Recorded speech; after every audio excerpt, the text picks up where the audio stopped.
Salam, salam damai. Jumpa lagi pada kesempatan yang berbahagia ini.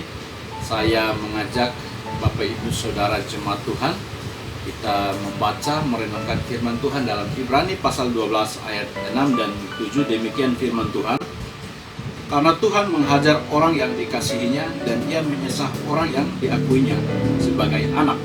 Jika kamu harus menanggung ganjaran, Allah memperlakukan kamu seperti anak. Di manakah terdapat anak yang tidak dihajar oleh ayahnya?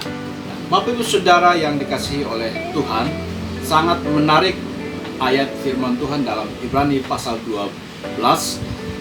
Pertanyaannya, kapan, kenapa, dan bagaimana Allah menghajar kita? Ini yang seringkali sebagai umat Tuhan kita jumpai di dalam kehidupan kita sehari-hari, bahwa hajaran dari Allah itu faktanya sering diabaikan dalam hidup orang percaya. Kita sering mengeluh mengenai keadaan kita tanpa menyadari bahwa itu hanyalah konsekuensi dari segala akibat yang kita lakukan, seperti dosa kita sendiri.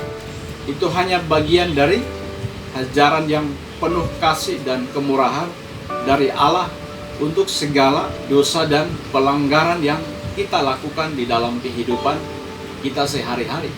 Karena sebagai umat Allah, setiap keputusan apapun yang kita buat dalam kehidupan kita sedang menjalani itu hari-hari ini, Bapak Ibu Saudara.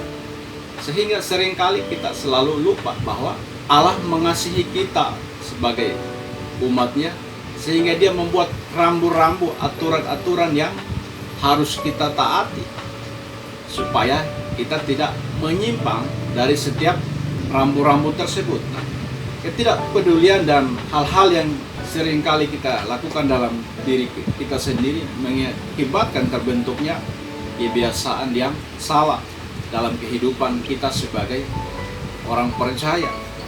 Hajaran tidak boleh disamakan dengan hukuman. Jadi Bapak Ibu Saudara, hajaran itu adalah respon kasihnya Allah kepada kita, supaya kita berbalik kepada jalan-jalan kita yang salah. Di dalam Amsal pasal 3 ayat 12 dikatakan, karena Tuhan memberi ajaran kepada yang dikasihinya, seperti seorang ayah kepada anak yang disayangi. Karena Tuhan mengasihi saudara dan saya, sehingga seringkali Dia memberikan teguran-teguran, ya, supaya kita berbalik daripada setiap jalan-jalan kita yang salah.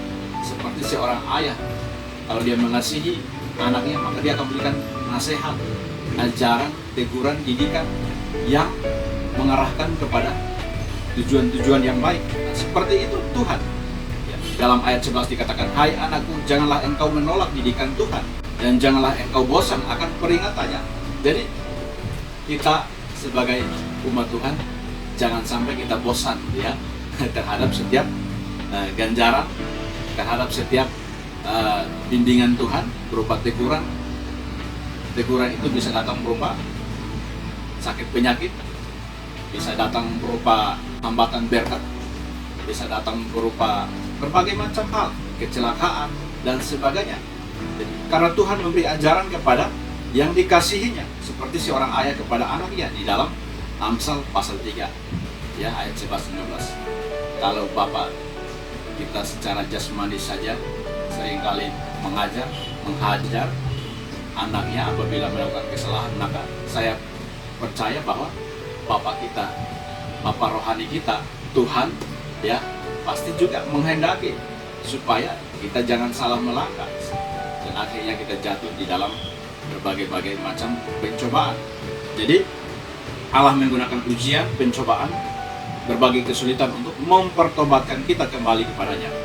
Hasil dari ajaran ini adalah iman yang lebih kokoh dan hubungan yang diperbaharui dengan Allah. Dalam Yakobus pasal 1 ayat 24, Bapak Saudara bisa baca, ya, di sana Allah mengajar mendidik kita supaya hari-hari hidup kita lebih berkemenangan. Iman kita semakin kuat, ya, karena iman, ya, di dalam Yakobus pasal 1 ayat 2 dikatakan, saudara-saudaraku, anggaplah sebagai suatu kebahagiaan apabila kamu jatuh ke dalam berbagai-bagai pencobaan, sebab kamu tahu bahwa ujian terhadap imanmu itu menghasilkan ketekunan, dan biarkanlah ketekunan itu memperoleh buah yang matang supaya kamu menjadi sempurna dan utuh dan tak berkekurangan suatu apapun.